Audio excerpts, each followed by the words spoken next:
So on this Pentecost Sunday, which is really the 50th day after Easter, the disciples are gathered together. They're a little bit panicked because Jesus has gone away, but there is no need to be afraid because God's power has come to them in the Spirit.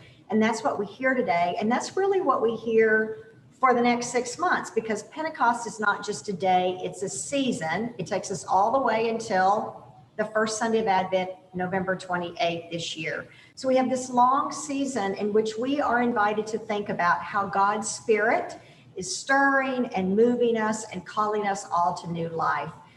I think we don't tend to use that kind of language often in our lives when we talk about things that happen to us. Maybe we might speak about being called or feeling nudged or moved.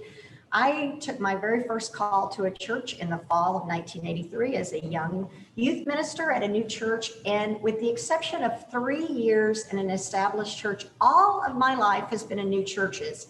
And I tend to think, well, that's just my personality, or that's the fact that, especially in the 80s and 90s, women couldn't get a job, so I just had to start my own church.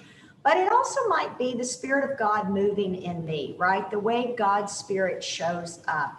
And so what I want you to do today and this week and in the coming months is think about a time in your life when you have felt as if new life was coming out of you, when you have felt that you were a part of God's new creation.